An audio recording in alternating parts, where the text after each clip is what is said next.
ಕಲಿಸ್ಕೊಡ್ತಾರೆ. ಮತ್ತೊಂದು ಸರಿ ಹೇಳ್ತೀನಿ, ಯೇಸು ಕ್ರಿಸ್ತನ ಪರಿಶುದ್ಧ ನಾಮದಲ್ಲಿ ನಿಮ್ಮೆಲ್ಲರೂ ನಮಸ್ಕಾರ, ವಂದನೆಗಳು.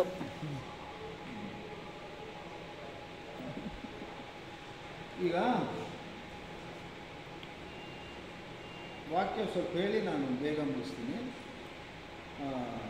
ಮೊದಲನೇದಾಗಿ ಬ್ಯಾಪ್ಟಿಸ್ಮ ಅಂದರೆ ಏನು? ಬ್ಯಾಪ್ಟಿಸ್ಮ ತಗೊಳ್ಬೇಕು. ಬ್ಯಾಪ್ಟಿಸ್ಮ ತಗೊಳ್ಳಬೇಕೇ ಬೇಕು ಅಂತ ಯಾರಾದರೂ ನನಗೆ ಒತ್ತಾಯ ಮಾಡಿದಿರಾ? ಯಾರಾದ್ರು ಬಲವಂತ ಮಾಡಿದಿರಾ? ಯಾರಾದ್ರು ಹೊಡಿತೀನಿ ಬಡಿತೀನಿ ಅಂದ್ರೆ, ತಗೊಳ್ಳಿಲ್ಲ ಅಂದರೆ ಯಾರಾದ್ರು ದುಡ್ಡು ಕೊಡ್ತೀವಿ ಅಂದ್ರೆ? ಇಲ್ಲಲ್ಲ, ನೀ ಸ್ವಂತ ಇಷ್ಟದಿಂದ ತಗೊಳ್ತಾ ಇದೆಯಲ್ಲ, ಹೌದಾ? ಹೇಳಮ್ಮ.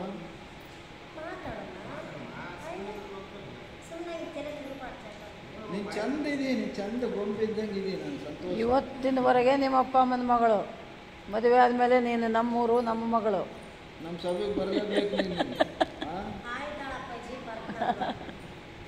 ಯಾರಾದರೂ ನಿನಗೆ ಬಲವಂತ ಮಾಡಿದ್ರಮ್ಮ? ಇವರು ತೆಲುಗ ಕನ್ನಡ ಕನ್ನಡಮೇನಾ? ಯಾರಾದರೂ ಬಲವಂತ ಮಾಡಿದ್ರಾ? ಇಲ್ಲ. ಯಾರಾದರೂ ಬಂಗಾರ ಬೆಳ್ಳಿ ಕೊಡ್ತೀವಿ ಅಂದ್ರ ಮತ್ತೆ ತಲೆ ಉಡಿಸ್ತಾಳೆ. ಕಾಣಿ ಬೆದರಿಸ್ತೀರಾ ಇವರನ್ನು? ನೀ ಸ್ವಂತ ಬುದ್ಧಿತವನ್ನು తీసుకుంటున్నావు ನಾವು కదా. దేవుని ಸ್ತೋತ್ರ. ఇప్పుడు ಇವಾಗ ಯಾಕೆ ಕೊಡಬೇಕು, ಯಾಕೆ ತಗೊಳ್ಬೇಕು ಬ್ಯಾಪ್ಟಿಸ್ಮ, ಇದು ಅರ್ಥ ಮಾಡ್ಕೊಳ್ಬೇಕು, ಹೌದಾ? ಬ್ಯಾಪ್ಟಿಸ್ಮ ಯಾಕೆ ತಗೊಳ್ಬೇಕು ಅಂದರೆ, ಮನುಷ್ಯ ಹುಟ್ಟಿದವನು ಬದುಕಿದಷ್ಟು ದಿನ ಬದುಕಿ ಸಾಯ್ಬೇಕಾದ್ರೆ ಬ್ಯಾಪ್ಟಿಸ್ಮ ಇಲ್ದಂಗೆ ಸತ್ತರೆ ಅವರು ಮೋಕ್ಷ, ಸ್ವರ್ಗ, ಪರಲೋಕಕ್ಕೂ ಹೋಗೋದಿಲ್ಲ. ಎಷ್ಟು ದಿನ ಬದುಕಿದ್ರೆ ಬದುಕಲಿ, ಆದರೆ ಸಾಯ್ಬೇಕಾದ್ರೆ ಸತ್ತರೆ, ಬ್ಯಾಪ್ಟಿಸಮ್ ತಗೊಳ್ಳಾರ್ದಂಗೆ ಸತ್ತರೆ ಅವರು ಪರಲೋಕಕ್ಕೆ ಹೋಗೋದಿಲ್ಲ. ತುರ್ಕರು ಕುರಾನ್ನಲ್ಲಿ, ತುರ್ಕರದು ಗ್ರಂಥ ಐತಲ್ಲ, ಕುರಾನ್ ಅಂತಾರೆ, ಅದರಲ್ಲಿ ಬರೆದಿರ್ತೈತೆ. ಎಲ್ಲ ಜಾತಿಗಳಲ್ಲಿ, ಎಲ್ಲ ಧರ್ಮಗಳಲ್ಲಿ ಬರೆದಿಟ್ಟೈತೆ. ಯೇಸು ಸ್ವಾಮಿ ನಂಬಿ ಯಾರು ಬ್ಯಾಪ್ಟಿಸ್ಮ ತೆಗೆದುಕೊಳ್ತಾರೋ ಅವ್ರು ಪರಲೋಕಕ್ಕೆ ಹೋಗ್ತಾರೆ. ಪರಲೋಕ ಅಂದರೆ ಇಂಗ್ಲೀಷ್ನಲ್ಲಿ ಹೆವೆನ್ ಅಂತಾರೆ. ಹೆವೆನ್ ಅನ್ನೋ ಪದ ಕೇಳಿದೆಯಾ? ಹೆವೆನ್ ಸ್ವರ್ಗಮು, ಮೋಕ್ಷಮು, ಅದನ್ನೇ ಪರಲೋಕಮು అని పిలుస్తారు. ಏನಂತ పిలుస్తారో? ಪರಲೋಕಮು. దేవుని ಸ್ತೋತ್ರ. ಈಗ ಯೇಸು ಸ್ವಾಮಿ ಆಕಾಶದಿಂದ ಭೂಮಿಗೆ ಬಂದ. ಅಲ್ಲಿ ಪರಲೋಕ ಐತೆ, ಅಲ್ಲಿಂದ ಭೂಲೋಕಕ್ಕೆ ಬಂದ. ಯಾಕೆ ಬಂದ ಅಂದರೆ, ಭೂಲೋಕದಲ್ಲಿ ಭಾಳ ಮಂದಿ ಪಾಪ ಮಾಡಿ ಬದುಕಿ, ಪಾಪ ಮಾಡಿ ಸುಖಕ್ಕೋಸ್ಕರ ಪಾಪಗಳು ಮಾಡ್ತಾರೆ. ಮಾಡಿ ಮಾಡಿ ಮಾಡಿ ಅವ್ರ ಲೆಕ್ಕದಲ್ಲಿ ಲೆಕ್ಕವಿಲ್ಲದಷ್ಟು ಪಾಪಗಳಾಗಿ ಸತ್ತ ಮೇಲೆ ಅವ್ರು ನರಕಕ್ಕೆ ಹೋಗ್ತಾರಂತೆ. ನರಕಕ್ಕೆ ಹೋಗ್ದಂಗೆ ತಪ್ಪಿಸ್ಲಿಕ್ಕಾಗಿ, ಸ್ವರ್ಗ, ಮೋಕ್ಷ, ಪರಲೋಕದ ಮಾರ್ಗ ತೋರಿಸ್ಲಿಕ್ಕಾಗಿ ಯೇಸುಸ್ವಾಮಿ ಬಂದು ಹೋದ. ಒಂದನೇ ಸಾರಿ, ಒಟ್ಟು 3 ಸಾರಿ ಬರ್ತಾನೆ ಯೇಸುಸ್ವಾಮಿ ಭೂಲೋಕಕ್ಕೆ. ಒಂದು ಸಾರಿ ಬಂದು ಹೋಗಿದ್ದಾನೆ, 2ನೇ ಸಾರಿ ಬರ್ತಾನೆ ಮಧ್ಯಾಕಾಶಕ್ಕೆ, 3ನೇ ಸಾರಿ ಬರ್ತಾನೆ ಭೂಮಿ ಮೇಲೆ. ಒಟ್ಟು ಎಷ್ಟು ಸಾರಿ ಬರ್ತಾನೆ ಯೇಸಪ್ಪ? 3 ಸಾರಿ. ಮತ್ತು ಯೇಸು ಕ್ರಿಸ್ತನಲ್ಲಿ ಏನು ನಮಗೆ ಇರಬೇಕು ಅಂದರೆ ಗುಣಗಳು, ಕ್ರೈಸ್ತರಾಗಬೇಕು ಅಂದರೆ 3 ಗುಣಗಳು ಇರಬೇಕು. ಒಂದು ಗುಣ ಏನಪ್ಪ ಅಂದರೆ ವಿಶ್ವಾಸ ಇರಬೇಕು. ಏನಿರಬೇಕು? ವಿಶ್ವಾಸ ಇರಬೇಕು. నీకు విశ్వాసం ఉండాలా. ఏమి విశ్వాసం ఉండాలా అంటే, పుట్టుత తల్లి గర్భంలో పుట్టిన బిడ్డ పాపి. అదెట్లా పాపి అంటే, పాపం అంటే ఏమి అర్థం చేసుకున్న వాళ్ళకి, పాపి అని ఒప్పుకున్న వాళ్ళకే బ్యాప్టిజం ఇచ్చేది. నువ్వు ఇప్పుడు ఒప్పుకోవాలా పాపి అని. ఎట్లా అంటే, ఎయిడ్స్ రోగం ఉంటుంది, భార్య భర్త రోగం వచ్చిన తర్వాత వాళ్ళకి బిడ్డ పుడితే వాళ్ళకి ఎయిడ్స్ ఉంటుందా లేదా?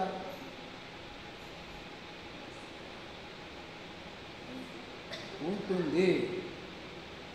ఎందుకు ఉంటుంది అంటే రోగం వచ్చిన తర్వాత ఏది బిడ్డ పుట్టిన తర్వాత ఎయిడ్స్ రోగం వచ్చిందా? ఎయిడ్స్ రోగం వచ్చిన తర్వాత బిడ్డ పుట్టిందా? ఎయిడ్స్ రోగం వచ్చిన తర్వాత బిడ్డ పుడితే ఆ బిడ్డకి ఎయిడ్స్ రోగం ఉంటుంది. ఎందుకు ఉంటుంది అంటే భార్య భర్త రక్తంలో ఎయిడ్స్ కణాలు ఉంటాయి. అవునా? అలాగా అవ్వ ఆదామ వాళ్ళిద్దరు భార్య భర్తలు వాళ్ళు ఏం చేసిరి, ఆ చెట్టు ఉంటుంది తోటలో, చెట్లో పండ్లు ఉంటాయి. దేవుడు ఏం చెప్పా, ఆ పండు విడిసి వేరే అంతా తినండి, ఆ పండు మాత్రం తినొద్దు. ఏం చెప్పా? పండు ತಿನ್ನಬೇಡ, ಹಣ್ಣು ತಿನ್ನಬೇಡ. ಇವರೇನು ಮಾಡಿದ್ರು, ತಿಂದ್ಬಿಟ್ರು. ಏನಾಯ್ತು ಇಲ್ಲಿ?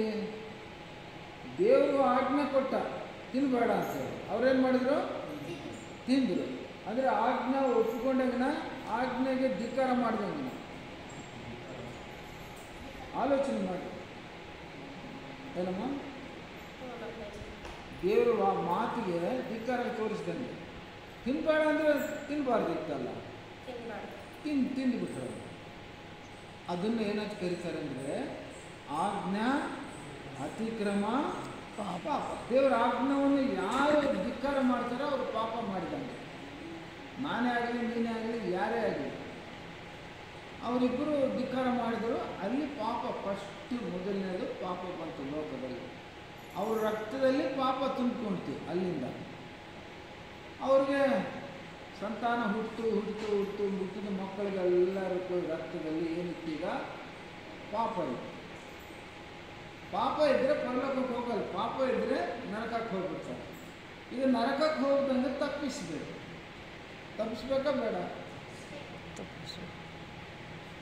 ಈಗ ಒಬ್ಬ ಗಂಡ ಹೆಂಡತಿ ಇರ್ತಾರಮ್ಮ, ಅವ್ರಿಗೊಂದು ಮಗ ಇರ್ತಾನೆ. ತಂದೆ ತಾಯಿ ಆ ಮಗು ತಂದೆ ತಾಯಿ ಏನು ಬಯಸ್ತಾರೆ, ನನ್ನ ಮಗ ಒಳ್ಳೆಯವನಾಗಬೇಕು, ಚೆನ್ನಾಗಿ ಓದ್ಕೋಬೇಕು, ನೌಕರಿ ಮಾಡಬೇಕು, ಒಳ್ಳೆ ದೊಡ್ಡವನಾಗಬೇಕು, ಆರೋಗ್ಯವಾಗಿರಬೇಕು, ಚೆನ್ನಾಗಿರಬೇಕು ಅಂತ ಬಯಸ್ತಾರ? ಇಲ್ಲ, ನನ್ನ ಮಗ ಇಸ್ಪೇಟ್ ಆಡಬೇಕು, ಕುಡಿಬೇಕು, ಮರ್ಡರ್ ಮಾಡಬೇಕು, ಜೈಲಿಗೆ ಹೋಗಬೇಕು ಅಂತ ಬಯಸ್ತಾರ? ಹೌದಲ್ಲ? ಹಂಗೆ ಸೃಷ್ಟಿ ಮಾಡಿದಂಥ ಸೃಷ್ಟಿಕರ್ತನಾದ ದೇವರು ಆ ಪರಲೋಕದಲ್ಲಿದ್ದಾನಲ್ಲ, ಆತ ಏನು ಬಯಸ್ತಾನಂತ ನಾವು ಯಾರು ಕೂಡ ಭೂಲೋಕದಲ್ಲಿರುವ ಮನುಷ್ಯರು ನರಕಕ್ಕೆ ಹೋಗಬಾರ್ದು. ಎಲ್ಲಿಗೆ ಹೋಗಬಾರ್ದು? ನರಕಕ್ಕೆ ಹೋಗಬಾರದು. ಎಲ್ಲರೂ ಪರಲೋಕಕ್ಕೆ ಹೋಗ್ಬೇಕಂತ ಆತ ಇಷ್ಟಪಡ್ತಾನೆ. ನಾವೆಲ್ಲರೂ ಒಳ್ಳೆಯವರಾಗಬೇಕು, ನಾವೆಲ್ಲರೂ ಸುಖವಾಗಿ ಬಾಳಬೇಕು, ನಾವೆಲ್ಲರೂ ಆರೋಗ್ಯವಾಗಿ ಬಾಳಬೇಕು, ನಾವೆಲ್ಲರೂ ಕೂಡ ಪರಲೋಕಕ್ಕೆ ಹೋಗಬೇಕು ಅಂತ ಬಯಸ್ತಾನೆ ಸ್ವಾಮಿ. ಮತ್ತು ಪಾಪ ಮಾಡೋರೆಲ್ಲ ಈ ಪರಲೋಕಕ್ಕೆ ಹೋಗ್ತಾರ ಜನ? ಎಲ್ಲಿಗೆ ಹೋಗ್ತಾರೆ? ನರಕಕ್ಕೆ ಹೋಗ್ತಾರೆ. ಹೇಳಬೇಕು, ತಪ್ಪೇನಿಲ್ಲ. ಎಲ್ಲಿಗೆ ಹೋಗ್ತಾರೆ ಜನ? ಈಗ ನರಕಕ್ಕೆ ಹೋಗ್ದಂಗೆ ಪರಲೋಕಕ್ಕೆ ಅವರು ಕಳಿಸ್ಬೇಕು ಅಂತ ಏನು ಮಾಡಬೇಕು? ಅವರಲ್ಲಿರುವ ಪಾಪವನ್ನು ತೆಗಿಬೇಕು. ಏನು ಮಾಡಬೇಕು? ಅವರಲ್ಲಿರುವ ಪಾಪವನ್ನು ತೆಗಿಬೇಕಂದ್ರೆ ಈಗ ನಾವು ಮೈ ಒಂದು ಸಾಬೂನು ತಿಕ್ಕಿ ನೀನು ತೊಳ್ಕೊಂಡು ಸ್ನಾನ ಮಾಡಿದರೆ ಮೈಯೆಲ್ಲ ಕ್ಲೀನ್ ಆಗಿಬಿಡ್ತದೆ. ಹೌದಲ್ಲ? ಒಳಗಡೆ ಗುಂಡ್ಕಾಯಿ ಐತಲ್ಲ ಹೃದಯ, ಅದನ್ನು ತೊಳೆಯೋಕ್ಕಾಗ್ತದೆ? ಮತ್ತು ಪಾಪ ಎಲ್ಲೈತೆ? ಮೈ ಮೇಲಿಲ್ಲ ಪಾಪ, ಹೃದಯದಲ್ಲೇ ಐತೆ, ನಿನ್ನ ಆಲೋಚನೆಗಳಲ್ಲೇ ಐತೆ, ನಿನ್ನ ರಕ್ತದಲ್ಲೇ ಐತೆ. ಅದನ್ನು ಹೆಂಗೆ ತೊಳೆಯೋದು? ತೊಳೆಯೋಕ್ಕಾಗಲ್ಲ. ಆದರೆ ತೊಳಿಬೋದು. ಹೆಂಗಪ್ಪ ಅಂದರೆ ಈಗ ನೀರಲ್ಲಿ ಮುಳುಗ್ತಾಳಲ್ಲ ಮಗಳು, ಆ ನೀರು ಯೇಸು ಸ್ವಾಮಿ ಪರಿಶುದ್ಧವಾದ ರಕ್ತ ಅಂತ ನಾವು ಅಭಿಪ್ರಾಯ ತಿಳ್ಕೋಬೇಕು. ನೀರನ್ನು ಏನಂತ ತಿಳ್ಕೋಬೇಕು? ಯೇಸು ಕ್ರಿಸ್ತನ ಪರಿಶುದ್ಧ ರಕ್ತವು. ಯೇಸು ಕ್ರಿಸ್ತನ ಪರಿಶುದ್ಧ ರಕ್ತದಿಂದ ತೊಳೆದರೆ ನಮ್ಮ ಪಾಪಗಳು ಹೋಗ್ತವೆ. ನಮ್ಮ ಪಾಪಗಳು ಹೆಂಗೆ ಹೋಗ್ತಾವಂತೆ? ಯೇಸು ಕ್ರಿಸ್ತನ ಪರಿಶುದ್ಧ ರಕ್ತ. ಪರಿಶುದ್ಧ ರಕ್ತದು. ನಮ್ಮ ರಕ್ತ ಕೆಟ್ಟ ರಕ್ತ, ದೇವರ ರಕ್ತ. ಯೇಸು ಕ್ರಿಸ್ತನ ರಕ್ತ ಪರಿಶುದ್ಧವಾದದ್ದು. ಆ ರಕ್ತದಿಂದ ತೊಳೆಯಲ್ಪಟ್ಟರೆ ನಮ್ಮ ಪಾಪಗಳೆಲ್ಲ ಕೂಡ ಹೋಗಿ ನಾವು ಪರಿಶುದ್ಧರಾಗ್ತೀವಿ. ನಾವೇನಾಗ್ತೀವಿ? ಪರಿಶುದ್ಧರಂದ್ರೇನು? ಪಾಪ ಇಲ್ಲದವರು. ಪರಿಶುದ್ಧರಂತವರನ್ನ ಪಾಪ ಇಲ್ಲದವರು. ಪರಿಶುದ್ಧರಂದ್ರೆ ಪಾಪ ಇಲ್ಲದವರು. ಅರ್ಥ ಆಯ್ತಾ? ಈಗ ವಿಶ್ವಾಸ 3. ಒಂದು ವಿಶ್ವಾಸ ಇರಬೇಕು, ಎರಡನೇದು ವಿಧೇಯತೆ ಇರಬೇಕು, ಮೂರನೇದು ದೇವರಲ್ಲಿ ರಕ್ಷಣೆ ಹೊಂದ್ಕೊಂಡಿರಬೇಕು. ಈಗ ವಿಶ್ವಾಸ ಏನಪ್ಪ ಅಂದರೆ, ನಾವು ಪಾಪಿ, ಹುಟ್ಟತಾನೆ ಪಾಪಿ. ತಾಯಿ ಗರ್ಭದಲ್ಲಿ ಹೆರಿಗೆ ಆಗಿರ್ತದಲ್ಲ, ಹುಟ್ಟಿದ ಕೂಸು ಪಾಪಿ, ಜನ್ಮದಿಂದ ಪಾಪಿ. ಎರಡನೇದು ಕರ್ಮದಿಂದ ಪಾಪಿ. ನಾವು ಮಾಡೋ ಕೆಲಸಗಳು ಏನಿದಾವೆ, ಕೆಟ್ಟ ಕೆಲಸಗಳು. ವ್ಯಭಿಚಾರ ಮಾಡ್ತಾರೆ, ಕಳ್ಳತನ, ಸುಳ್ಳುತನ, ಮೋಸ, ದ್ರೋಹ, ಅವುಗಳಿಂದ ಪಾಪ ಬರ್ತವೆ. ಆ ಪಾಪಗಳು ಜೈಲಿಗೆ ಕಳಿಸಿದ್ರೆ ಅದೆಲ್ಲ ಮಾಪೆ ಆಗ್ಬಿಡ್ತದೆ. ಆದರೆ ಈ ಪಾಪ ಅನ್ನೋದು ತಂದೆ ತಾಯಿಗಳ ರಕ್ತದಲ್ಲಿ ಬಂದಂಥ ಪಾಪ ನಮ್ಮಲ್ಲಿ ಇರ್ತದಲ್ಲ, ಈ ಪಾಪ ಹೋಗೋದಿಲ್ಲ ಅಷ್ಟು ಸಾಮಾನ್ಯವಾಗಿ. ಆ ಪಾಪ ಹೋಗ್ಬೇಕಂದ್ರೆ ಯೇಸು ಕ್ರಿಸ್ತನ ಪರಿಶುದ್ಧ ರಕ್ತದಿಂದ ತೊಳೆದರೆ ಮಾತ್ರ ಪಾಪಗಳು ಹೋಗ್ತವೆ. ಅಲ್ಲಿಗೆ ನಿನ್ನ ವಿಶ್ವಾಸ ಏನಿರಬೇಕಂದ್ರೆ, ಯೇಸು ಕ್ರಿಸ್ತನ ಪರಿಶುದ್ಧ ರಕ್ತದಿಂದ ನನ್ನ ತೊಳೆಯಲ್ಪಟ್ಟರೆ ನಾನು ಪರಿಶುದ್ಧರಾಗ್ತೀನಿ. ಯೇಸು ಕ್ರಿಸ್ತನ ಪರಿಶುದ್ಧ ರಕ್ತ ಅಂದರೆ ಏನೀಗ ಆ ನೀರು, ಎಲ್ಲಿ ಮುಳುಗ್ತೀವಲ್ಲ ಆ ನೀರು ನಂಬಬೇಕು. ನಾವು ಮುಳುಗಿ ಮೇಲೆ ಎದ್ದೇಳಬೇಕಾದ್ರೆ ಪಾಪಕ್ಕೆ ನಾವು ಸತ್ತೋದಂಗೆ. ಎದ್ದು ಬರೋದು ಪರಿಶುದ್ಧರಾಗಿ ಬದುಕಬೇಕು ಸಾಯೋ ತನಕ. ಹೇಗೆ ಬದುಕಬೇಕು? ಪರಿಶುದ್ಧರಾಗಿ. ಇನ್ನೊಂದು ಮುಖ್ಯವಾದ ವಿಷಯ ವಿಶ್ವಾಸದಲ್ಲಿ ಇಟ್ಕೋಬೇಕೇನೆಂದರೆ, ಯೇಸು ಕ್ರಿಸ್ತನು ಶಿಲುಬೆಯಲ್ಲಿ ತನ್ನ ಪ್ರಾಣವನ್ನು, ಆ ಶಿಲುಬೆ ಐತಲ್ಲ, ಆ ಶಿಲುಬೆ ಅನ್ನೋದು ಗುರುತು ಯೇಸು ಕ್ರಿಸ್ತನನ್ನ ಆ ಕಡೆ ಒಂದು ಕೈಗೆ ಈ ಕಡೆ ಒಂದು ಕೈ ಮೊಳೆ ಹೊಡೆದು, 2 ಪಾದಗಳ ಮೇಲಿಟ್ಟು ಒಂದು ದೊಡ್ಡ ಮೊಳೆ ಹೊಡೆದು ಶಿಲುಬೆಗೆ, ಆ ಶಿಲುಬೆಯಲ್ಲಿದ್ದು ಯೇಸು ಸ್ವಾಮಿ ಪ್ರಾಣ ಬಿಟ್ಟ. ರಕ್ತ ಸುರಿಯಲ್ಪಟ್ಟು. ಪ್ರಾಣ ಯಾರಿಗಾಗಿ ಬಿಟ್ಟಂದರೆ ನನಗಾಗಿ. ಯಾರಿಗಾಗಿ? ಒಬ್ಬೊಬ್ಬರು ನೀವು ತಿಳ್ಕೊಳ್ಬೇಕು, ನನಗಾಗಿ ಅಂತ ಹೇಳಬೇಕು. ಯಾರಿಗಾಗಿ ಬಿಟ್ಟ? ನನಗಾಗಿ. ಸತ್ತ ಮೇಲೆ ಸಮಾಧಿ ಮಾಡಿದ್ರು. ಸಮಾಧಿ ಮಾಡಿದ ಮೇಲೆ 3ನೇ ದಿನ ಎದ್ದು ಬಂದರು. 3ನೇ ದಿನ ಏನು ಬಂದರು? ಎದ್ದು ಬಂದರು. ಎದ್ದೇನು ಬಂದರು ಅಂದರೆ ಜೀವಂತವಾಗಿ ಬಂದರು. ಜೀವಂತವಾಗಿ ಎದ್ದು ಬಂದರು. ಸತ್ತವರು ಬದುಕಿದರು. ಸಾವನ್ನು ಗೆದ್ದುಕೊಂಡು ಬಂದರು. ಮರಣವನ್ನು ಗೆದ್ದುಕೊಂಡು ಬಂದರು. ಪುನರುತ್ಥಾನನಾಗಿ ಬಂದರು. ಪುನರಂದರೆ ಮತ್ತೆ, ಉತ್ಥಾನ ಅಂದರೆ ಜೀವದಿಂದ ಎದ್ದು ಬಂದ ಯೇಸು ಸ್ವಾಮಿ. ಇವತ್ತು ಕೂಡ ಯೇಸು ಸ್ವಾಮಿ ಬದುಕಿದ್ದಾನೆ. ಇವತ್ತು ಕೂಡ ಯೇಸು ಸ್ವಾಮಿ ಜೀವದಿಂದಿದ್ದಾನೆ. ನಾವು ಪ್ರಾರ್ಥನೆ ಮಾಡಿದ್ರೆ ಅದಕ್ಕೆ ಉತ್ತರ ಕೊಡಲಿಕ್ಕೆ, ಸದುತ್ತರ ಕೊಡಲಿಕ್ಕಾಗಿ ಆತ ಜೀವಂತವಾಗಿದ್ದಾನೆ. ಯೇಸು ಸ್ವಾಮಿ ಇದ್ದಾನೆ ನಮ್ಮ ಮಧ್ಯದಲ್ಲಿ. ನನ್ನ ಕಣ್ಣಿಗೆ ಕಾಣ್ತಾ ಇಲ್ಲ. ಯೇಸು ಸ್ವಾಮಿ ಬದುಕಿದ್ದಾನೆ. ಈ ಲೋಕದಲ್ಲಿ ಎಲ್ಲ ಭಾಳ ಮಂದಿ ನಾನೇ ದೇವರು ಅಂತ ಹೇಳ್ಕೊಂಡ್ರು, ಸತ್ರು ಯಾರೂ ಎದ್ದು ಬಂದಿಲ್ಲ. ದೇವರು ತಿಳ್ಕೊಂಡವರು ಯಾರು ಎದ್ದು ಬಂದಿಲ್ಲ. ಆತ ಯೇಸು ಸ್ವಾಮಿ ಸತ್ತು ಗುಣಲ್ಪಟ್ಟು ಸಮಾಧಿ ಮಾಡಿದ ಮೇಲೆ 3ನೇ ದಿನ ಎದ್ದು ಬಂದು ಜೀವಂತವಾಗಿ ಎದ್ದು ಬಂದು. ಇಡೀ ಪ್ರಪಂಚದಲ್ಲಿ ತೆರೆದ ಸಮಾಧಿ ಯೇಸು ಸ್ವಾಮಿದು ಒಂದೇ ಇರೋದು.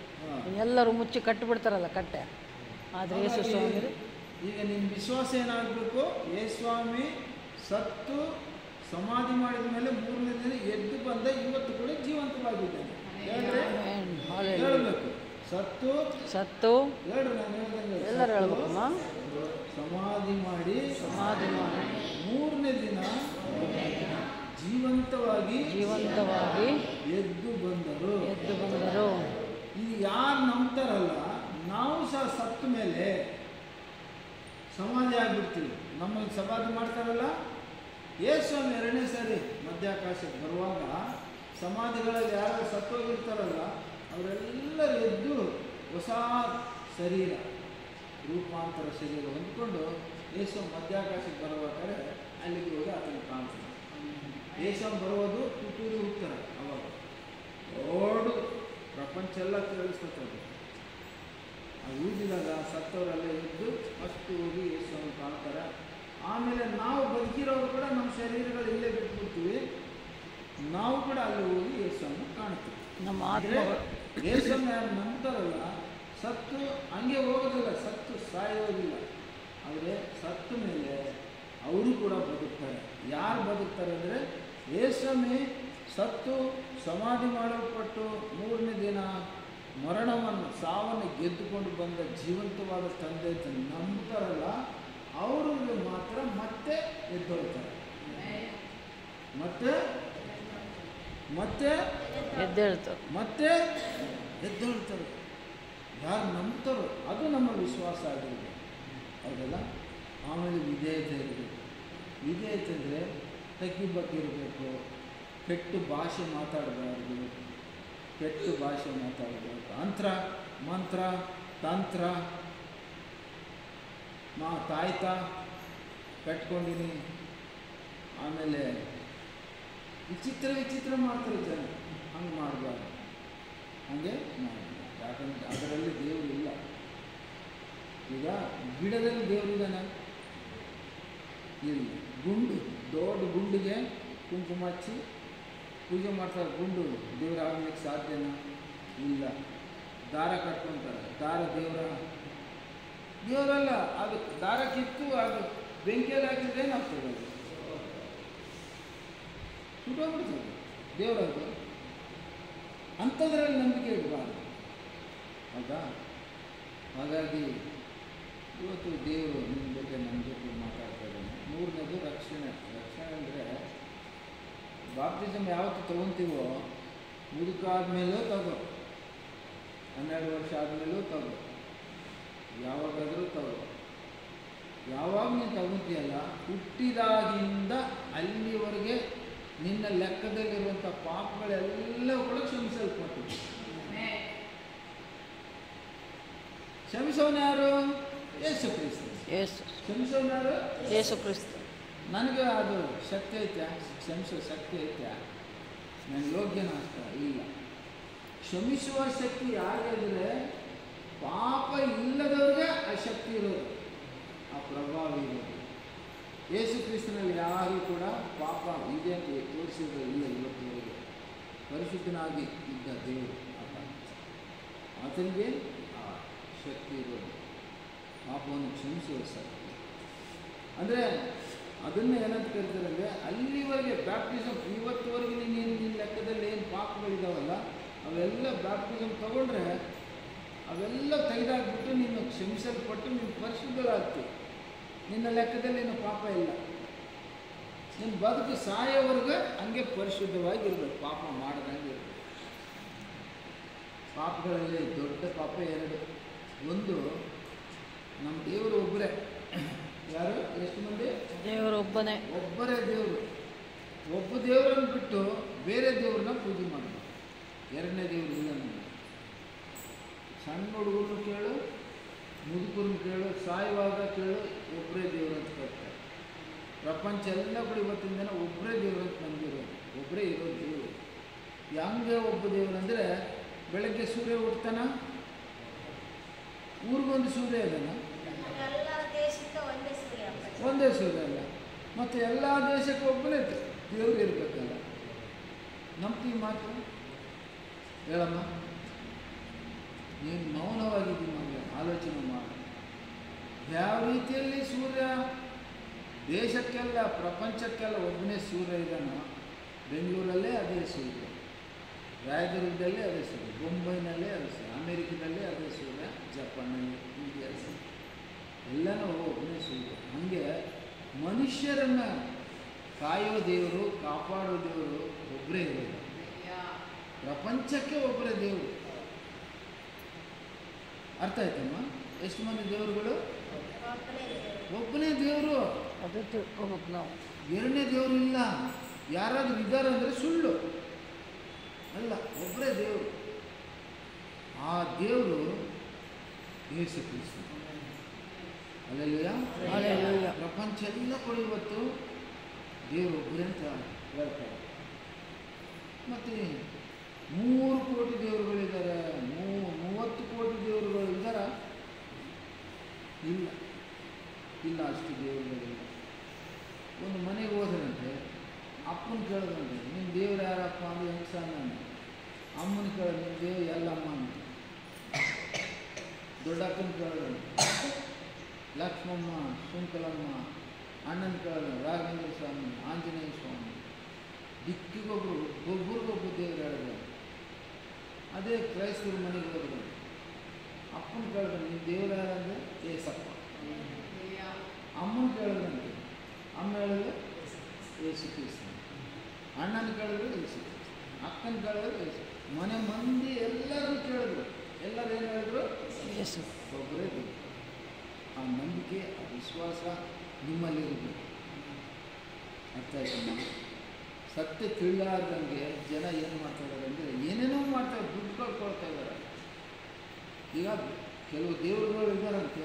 ಆ ದೇವರುಗಳು ಹೇಗಿದ್ದಾರೆ ಅಂದರೆ, ನನಗೆ ಬೆಣ್ಣು ಬೇಕು, ನನಗೆ ಕೋಳಿ ಬೇಕು, ನನಗೆ ಕುರಿ ಬೇಕು, ಎಮ್ಮೆ ಬೇಕು, ಕೋಣ ಬೇಕು. ದೇವರು ತಗೊಂತಾನ,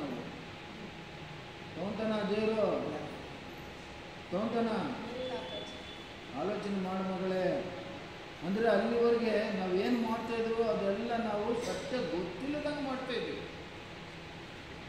ಈಗ ನನಗೆ ಅದು ಬೇಕು, ಎಲೆ ಬೇಕು, ಪಾಯಸ ಬೇಕು, ಅದು ಬೇಕು, ಇದು ಬೇಕು ಅಂತ ದೇವ್ರು ಕೇಳಿದ್ರೆ ದೇವ್ರು ತಗೊಂಡು ಹೋಗ್ತಾನೆ. ಕೊಟ್ಟರೆ ಯಾರು ತಗೊತಾರ?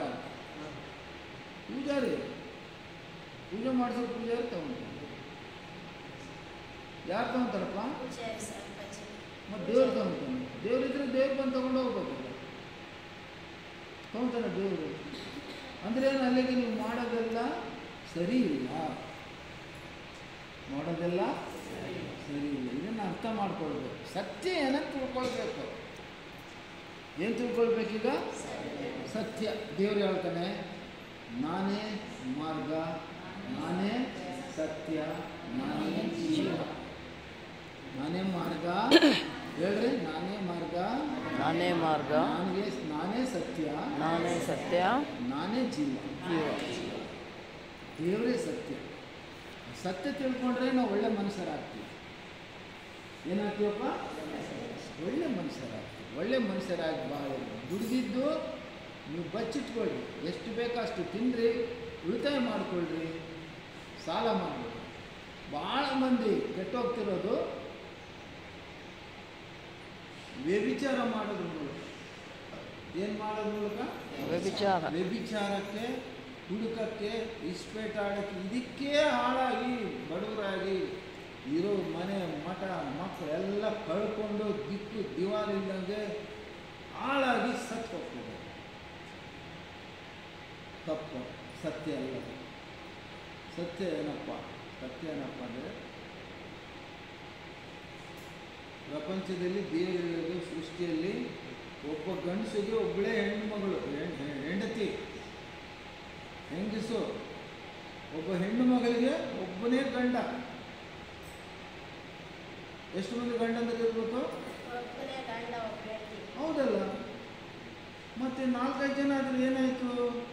ಪಾಪ ಆಯಿತು, ವ್ಯಭಿಚಾರ ಆಯಿತು. ಅದಕ್ಕೆ ಹಾಳಾಗಿ ಹೋಗ್ತದೆ. ಆಮೇಲೆ ಮತ್ತೆ ಕೋಣ ಕೊಯ್ಯಿ, ಎಮ್ಮೆ ಕೊಯ್ಯಿ, ಕುರಿ ಕೊಯ್ಯಿ, ಇವೆಲ್ಲ ಮಾಡಿ ಏನಂತಾರೆ, ಅದು ಮಾಡಲಾರ ಪೂಜೆ ಪುನಸ್ಕಾರಗಳು ಮಾಡಿ ಸುಮ್ಮನೆ ದುಡ್ಡು ದಂಡ ಮಾಡಿಕೊಂಡು ಸಾಲ ಮಾಡಿಕೊಂಡು ಹಾಳಾಗಿ ಹೋಗ್ತಿದ್ರು ಜನ. ಯಾವಾಗ ಸತ್ಯ ತಿಳ್ಕೊಳ್ತಾರೋ, ಸತ್ಯ ತಿಳ್ಕೊಂಡವರು ಬುದ್ಧಿವಂತರಾಗ್ತಾರೆ. ಬುದ್ಧಿವಂತರು ಯಾರು ಆಗ್ತಾರೆ? ಸತ್ಯ ತಿಳ್ಕೊಂಡವರು. ಸತ್ಯ ಏನಪ್ಪ ಅಂದರೆ ದೇವರು ಒಬ್ಬರೇ. ಸತ್ಯ ಏನು? ದೇವರು ಒಬ್ಬರೇ. ನೀವು ಕೂಡ ತಂದೆ ತಾಯಿಗಳ ತಿಳ್ಕೊಳ್ರಿ, ದೇವರನ್ನು ತಿಳ್ಕೊಳ್ರಿ, ಸತ್ಯವನ್ನು ತಿಳ್ಕೊಳ್ರಿ, ದೇವರ ಮಕ್ಕಳಾಗಿರಿ, ಸಂತೋಷದಿಂದ ಬಾಳಿರಿ. ಒಬ್ಬ ದೇವರನ್ನೇ ನೀವು ಆರಾಧಿಸಿರಿ, ಪೂಜೆ ಮಾಡಿರಿ, ಸಂತೋಷವಾಗಿ ಕುಟುಂಬದಲ್ಲಿ ಕೋಟಿ ದೇವರುಗಳಿಲ್ಲ. ಎಷ್ಟು ಮಂದಿ ದೇವರುಗಳು? ಎಷ್ಟು ಮಂದಮ್ಮ?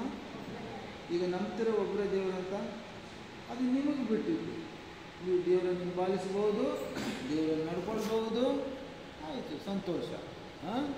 ಈ 3 ಕಾರ್ಯಕ್ರಮಗಳು ತಿಳಿದಿರ್ಬೇಕು ತಗೊಳ್ಳೋರು. ಪಾಪ ಅಂದರೆ ಏನೋ ತಿಳ್ಕೊಂಡಿರ್ಬೇಕು. ಇನ್ನೊಂದ್ಸಲ ನಾನು ಪಾಪ ಮಾಡೋದಿಲ್ಲ, ಬೇರೆ ಒಬ್ಬ ದೇವ್ರನ್ನ ಬಿಟ್ಟು ಬೇರೆ ದೇವ್ರನ್ನ ನಾನು ಪೂಜೆ ಮಾಡೋದಿಲ್ಲ. ಮದುವೆ ಆದರೂ ಒಬ್ಬನೇ ಗಂಡ, ಅವನು ಬಿಟ್ಟು ಬೇರೆ ಗಂಡನ ನೋಡೋದಿಲ್ಲ.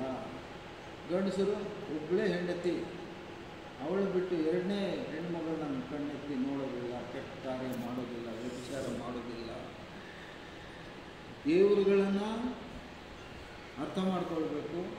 ಹೆಂಡತಿ ಗಂಡನನ್ನು, ಗಂಡ ಹೆಂಡತಿಯನ್ನು ಅರ್ಥ ಮಾಡಿಕೊಂಡು ಬಾಳಿದರೆ ಸುಖ ಜೀವನ ಆಗ್ತದೆ, ಸುಖವಾಗಿ ಬಾಳ್ತಾರೆ, ದೇವ್ರ ಮಕ್ಕಳಾಗಿ ಈಗ ಚರ್ಚ್ಗಳಲ್ಲಿ ಏನು ಹೇಳ್ತಾರೆ ಅಂದರೆ ಬೇರೆ ಏನು ಹೇಳಲ್ಲ, ನೀವು ಪರಿಶುದ್ಧವಾಗಿರ್ರಿ ಅಂತ ಹೇಳ್ತಾರೆ ಅಷ್ಟೇ. ಒಳ್ಳೆಯವರಾಗಿರ್ರಿ, ಒಳ್ಳೇದು ಮಾಡಿರಿ ಅಷ್ಟೇ. ಒಳ್ಳೆಯವರಾಗಿರಿ, ಒಳ್ಳೇದು ಮಾಡಿರಿ, ಪರಿಶುದ್ಧವಾಗಿ ಅಷ್ಟೇ ಹೇಳೋದು, ಬೇರೆ ಏನು ಹೇಳೋಂಗಿಲ್ಲ.